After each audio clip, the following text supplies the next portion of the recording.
გურჯაანის მუნიციპალიტეტში მილიონობით ლარი იხარჯება გზების, საბავშვო ბაღების, სკვერებისა და სპორტული მოედნების მშენებლობაზე. უფრო დეტალურად ინფრასტრუქტურულ პროექტებზე ვისაუბრებთ გურჯაანის მუნიციპალიტეტის მერის მოადგილე კოტე ბერიძიშვილთან ერთად.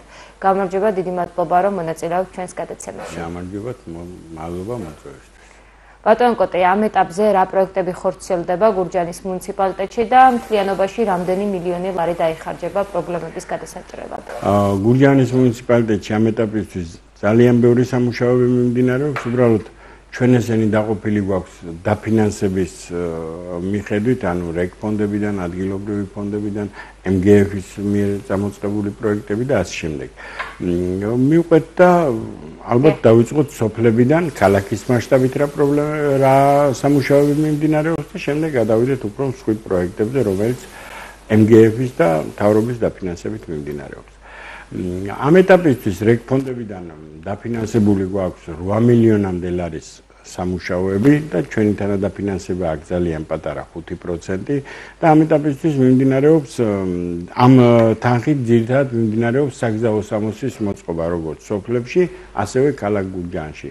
აქედან ყველა პროექტი თითქმის მასშტაბურია, ავიღოთ რუსთაველის ქუჩა, ავიღოთ გურამიშვილის ქუჩა, კაჭრეთში ცენტრალური შესასვლელი გზის მოწყობა 2 მილიონზე მეტი ლარი ჯდება, სოფელ გურჯაანში შიდა საუბნო გზები, რამოდენიმე გზაა გაერთიანებული, ვაზის უბანში და თუნაანთუბანი, ესეც საკმაოდ დიდი პროექტია, სოფელ ჯიმიტში მიმდინარეობს საბავშვო ბაღის გზის კეთილმოწყობა, საკმაოდ მილიონზე მეტი, 1,200,000-ზე მეტი ჯდება ეს გზაც.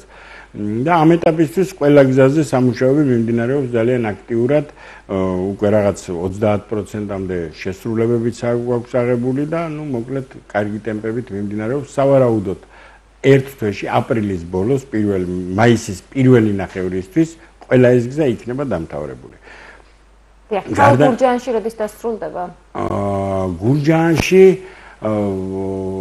დასრულდება რუსთაველის და გურამიშვილის ქუჩა აპრილის პირველ ნახევარში 20 რიცხვამდე, აპრილის 20 რიცხვამდე და მაგრამ გურჯაანს კიდევ ორი გზა დაემატა, მოსახლეობას მინდა ვისარგებლო შემთხვევით და ბოდიში მოუხადო იმ დისკომფორტისთვის, რაც შეექმნათ აი ამ გზების რეაბილიტაციის დროს და მადლობა მინდა გადაუხადო, რომ გაგებით მოეკიდნენ ამ საქმეს. რუსთაველი და გურამიშვილის კიდევ ამთავრებთ აპრილის შუა რიცხვებისთვის, მაგრამ მანამდე ალბათ ერთი 15 დღეში ტენდერები უკვე დასრულებულია, დავიწყებთ სანაპიროს ქუჩის და თაყაიშვილის ქუჩის რეაბილიტაციას იგივე პროექტით, კომუნიკაციების დაბლაჭატარით, როგორც რუსთაველი, როგორც ნონეშვილი, როგორც გურამიშვილი, ზუსტად ანალოგიურად ვიყო. გურჯაანელებს ძირითადად პრეტენზია ჰქონდათ იმაზე, რომ ერთდროულად კეთდება რამდენიმე ქუჩა და ამბობდნენ, უმჯობესი ხომ არ იქნებოდა ჯერ ერთი გაკეთებულიყო, დასრულებულიყო და შემდეგ მეორეზე გადასულიყო.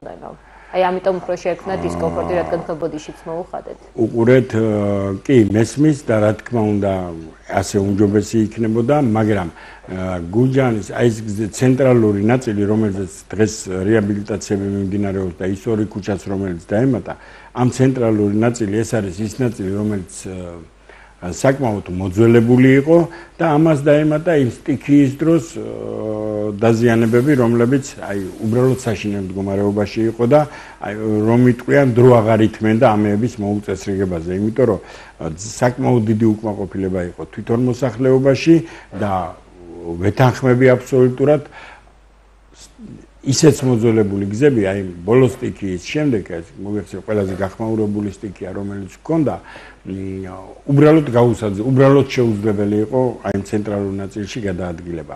მაგას დაემთხვა ისიც, რომ ნონეშვილის ქუჩამ მთავრობის სპეციალური პროგრამით გაგვირემონტდა და გალამაზდა და საკმაოდ ისეთი ლამაზი იერსახე მიიღო და ნონეშვილის ქუჩიდან ორნაბიჯს გადადგავდი მეზობელ ქუჩაზე და იყო საშინელი მდგომარეობა და აქედან გამომდინარე ვიჩქარეთ და გვინდოდა რომ ყველაფერი ერთიანად მოგვესწრო და გავუკეთეთ.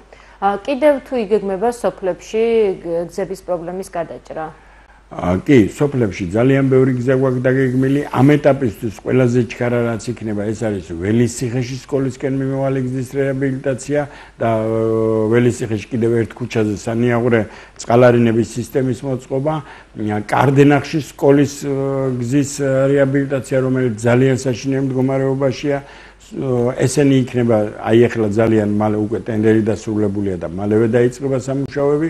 იგეგმება სოფელ ჩალაუბანში ორი პატარა ქუჩა გვაქვს ძალიან ცუდ მდგომარეობაში და მე სოფელ ახაშენში ვგეგმავთ ახაშენის ზეგანის დამაკავშირებელი გზა ერთი მოეწყო გასულ წლის 2 წლის უკან და მეორე პარალელურად რომელიც ახაშენის ზეგანის დამაკავშირებელი კი არის, მაგრამ ფაქტიურად ახაშნის შიდა საუბნო გზად ითვლება. მოკლედ ბევრი გეგმები გვაქვს მუნიციპალიტეტში, ალბათ თითქმის ყველა სოფელში დავიწყებთ. ანალოგიურ სამუშაოებს. დიახ, როგორც ვიცით, მალე სოფლებს 24 საათიანი წყალმომარაგება ექნებათ და სამუშაოები აქტიურად მიმდინარეობს, თუმცა გადაითხარა გზები და მოსახლეობა ამის გამოც გამოთქვამს პრეტენზიას. ვის ეკისრება პასუხისმგებლობა, რომ ეს მოაგვაროს თვითონ კომპანიამ თუ თქვენ ადგილობრივმა ხელისუფლებამ ახლიდან დააგოთ ასფალტის საფარი, მაგალითად ველისციხეში არის ძალიან ცუდი მდგომარეობა. არა მარტო ველისციხეში, ყველგან ძალიან ცუდი მდგომარეობაა. პასუხისმგებლობა რა თქმა უნდა ეკისრება ჩვენ თავზე ვიღებთ ჩვენ ადგილობრივი ხელისუფლება. ბატონ გიორგი მაჭავარიანს და მე 2 დღის უკან მქონდა შეხვედრა ამ წყალმომარაგების კომპანიებთან, ყველა იმ კომპანიასთან, რომლებიც ამ ახორციელებენ სამუშაოებს, მათი დამკვეთი გაერთიანებული წყალმომარაგებაც ყავდა ჩამოყვანილი და ერთად გავიარეთ ყველა პრობლემური საკითხი. მინდა ვისარგებლო მომენტით და ჩვენი მუნიციპალიტეტის სახელით მადლობა გადაუხადო გაერთიანებულ წყალმომარაგებას, საქართველოს გაერთიანებულ წყალმომარაგებას. ეს ძალიან დიდი მხარდაჭერა და ბატონ დავით სონღულაშვილს აი ამ დიდი პროექტის დაწყებისთვის მისი დაწყებულია ეს პროექტი. ეს არის აი რომ თქვენ საუკუნის პროექტი გურჯაანის მუნიციპალიტეტში სრულად აღმოიფხვრება წყლის პრობლემა. და იცით თქვენ თუ რამხელა პრობლემა ქონდა, ჩვენი ყველა საუბარი იწყებოდა სოფლებში წყალმომარაგების პრობლემით და ასე შემდეგ. შევხვდით კომპანიებს, დიახ, ჩვენც მოგვეჩვენა რომ ცოტა გაწელილია სამუშაოები, მაგრამ ამისთვის არსებობდა რეალური მიზეზები.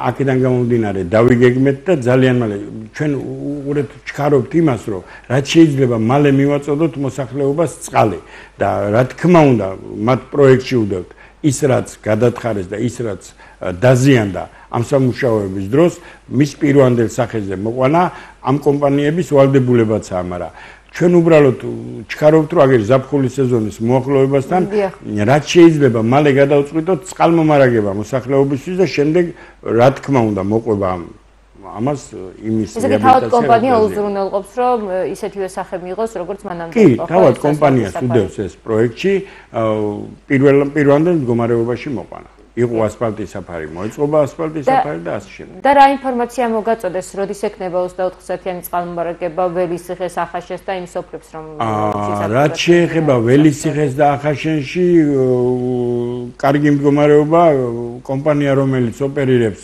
საკმაოდ ისე მუშაობს ძალიან თითქმის სადღეღამისო რეჟიმში და ძალიან მალე ველოდებით მან წყალმომარაგების დაწყებას, ახალი წყალმომარაგების დაწყებას დასრულდა უკვე ეს ვეჯინში და კოლაქში ამ პროექტის შესრულება, უკვე მიეწოდება წყალი. არაშენდაში იყო პრობლემა და წყალი კი მიეწოდება, მაგრამ სამუშაოები ჯერ ისევ დასამთავრებელია და მიმდინარეობს მუშაობა. სოფელ გურჯაანში უკვე დასრულდა ეს სამუშაოები. სულ რამოდენიმე სოფელშია დარჩენილი. ბაკურციხე კარდენახში მიმდინარეობს და გუშინაც ჰქონდა შეხვედრა მე და ბატონ გიორგი მაჭავარიანს და რაღაცებზე მოვიგეგმეთ დაჩქარების პროცესები როგორ წარმართოთ.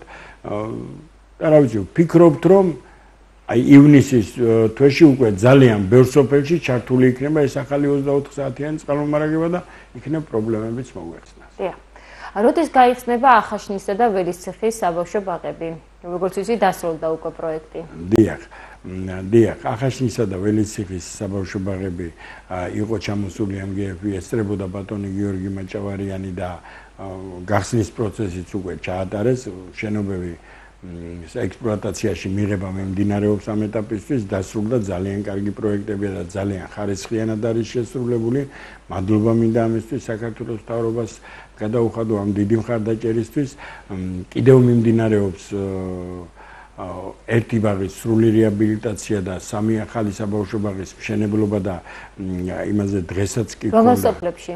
ეს არის ნანიანში, კოლაკში და ჩუმლახში ახალი საბავშვო ბაღების მშენებლობა მიმდინარეობს და სოფელ ვაჩნაძიანში სრული რეაბილიტაცია. თითქმის ისიც ახალი მშენებლობის ტოლფასია. ვაჩნაძიანში უკეთესი მდგომარეობა გვაქვს დასრულებულია გარესამუშავებლები და შიდა მოპირკეთებითი სამუშაოები მიმდინარეობს, მაგრამ ცოტა ჩამორჩენები გვაქვს ნანიანში, კოლაკში და სოფელ ჩუმლახში. დღესაც ქონდა ბატონ გიორგის შეხვედრა გუბერნატორთან და აღნიშნულ პრობლემებზე მიმდინარეობს მუშაობა, როგორ დავაჩქარო და იქნებ სექტემბრისთვის ეს სამი ბაღიც მივიღო. და ბატონო კოტე, რა გამოწვევები რჩება გურჯაანის მუნიციპალიტეტში? ჩვენ ვისაუბრეთ სხვადასხვა ინფრასტრუქტურულ პროექტებზე, თუმცა პრობლემები კვლავ მოსაგვარებელი არის. და თქვენი ხედვით რა არის? გამოწვევები, რა თქმა უნდა, ძალიან ბევრია, მიუხედავად იმ ძალიან ბევრი გაკეთებული საქმისა, გამოწვევები კვლავ რჩება ძალიან ბევრი და გურჯაანის მუნიციპალიტეტი ბატონი გიორგი მაჭავარიანის ხელმძღვანელობით მზად არის ყველა ამ გამოწვევას უპასუხოს და მივყვეთ ნაბიჯ და ყველაფერზე კონდეს სათანადო რეაგირება. მადლობა რომ მიიღეთ ჩვენს გადაცემაში მონაწილეობა, წარმატებას გისურვებთ. მადლობა თქვენ მოწვევისათვის.